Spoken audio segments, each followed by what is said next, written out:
Everyone, Assalamualaikum. Welcome back to my YouTube channel and also welcome back to my Facebook page Fariha's Dream World. তো অনেক দিন হয়েছে আমার ফেসবুকে বা ইউটিউবে কোনো জায়গায় ভিডিও আপলোড করা হচ্ছে না, ভাবলাম যার কারণে আম্মুর সাথে একটু বাইরে যাইতেছি, তো আপনাদের সাথে ছোট্ট একটা মিনি ব্লগ শেয়ার করে ফেলি। তো লেটস গো, আপনাদের সাথে নিয়ে বাইরে যাই। তো এই তো এখন এই যে বাসা থেকে বের হয়ে যাচ্ছি, আর আমি আপনাদের সাথে আজকে বেশ কিছু কথা শেয়ার করব আমার ভালো লাগা থেকে আর কি, কিংবা বলতে পারেন কিছু কিছু মানুষের কথার কারণে। সবাই হয়তো বা সামনাসামনি এসে কিংবা অনলাইনে সব কিছু বলে না, কিন্তু থাকে না যে পার্সোনালি কিছু কথা শেয়ার করে। তো কিছু কিছু মানুষের কথার তাগিদে আমি আজকে কিছু কথা আপনাদের সাথে বলবো। সেটা হচ্ছে যে এই যে মানুষ অনলাইন প্ল্যাটফর্মে আসে, আসলে কিন্তু এখানে যে মানুষ সবাই কিন্তু আর ইনকামের জন্য আসে না। কিছু কিছু মানুষের শখ থাকতেই পারে যে এরকম সোশ্যাল মিডিয়ায় কাজ করবে, সবার সাথে কানেক্টেড থাকবে।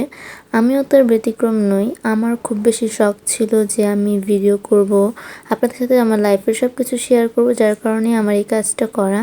তাছাড়া কিন্তু আলহামদুলিল্লাহ আমাদের কোনো দিকে অভাব নাই। আলহামদুলিল্লাহ আমার বাবা যা ইনকাম করে আমাদের জন্য enough enough enough, more than enough I think. So অনেকের ধারণাই হতে পারে অনেক, মানে থাকে না এখনকার, আসলে এখন যে আমরা যে যুগটাতে আছি এই যুগে সবারই মাইন্ড খালি নেগেটিভ দিকেই থাকে, কেউ পজিটিভলি নিতে চায় না।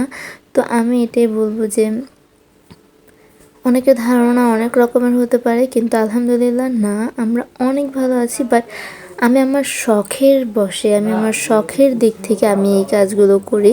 তাছাড়া কিন্তু আমার এসব করার কোনো প্রয়োজন ছিল না, তার কারণ আমি একজন স্টুডেন্ট। অ্যান্ড হ্যাঁ, এখন আমার বাবার যদি এতই কষ্ট করে জীবনযাপন করতে হতো, ভাই এই 25-30 বছর ধরে আমার বাবা ঢাকা শহরে থাকতে হতো না।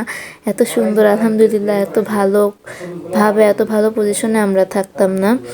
তো যাই হোক, মানে কেউ আমাকে ডিরেক্টলি কিছু বলে নাই, বাট ইনডিরেক্টলি কেউ আমাকে ইঙ্গিত করতে চাইছে যে হয়তো বা কোনো না কোনো কারণে, ইনকামের কারণে আমি এসব সোশ্যাল মিডিয়ায় আসছি। বাট আসলে না ভাই, আমি আমার শখের কারণে সোশ্যাল মিডিয়ায় আসছি, যে আমি আমার লাইফস্টাইল শেয়ার করব। কথা বলতে বলতে অনেক কিছুই বলে ফেলছি। যাই হোক, যার উদ্দেশ্যে বলছি সে তো অবশ্যই বুঝবে, অন্যরা কেউ কিছু মনে করেন না প্লিজ।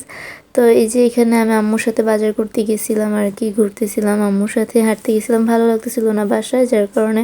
আর আম্মু একটু অসুস্থ ছিল, পরে ভাবলাম আম্মুকে একা দেওয়া ঠিক হবে না। পরে সন্ধ্যাবেলা আমার বাবা এখানে কি বিখ্যাত পেঁয়াজি নিয়ে আসছিল আর কি।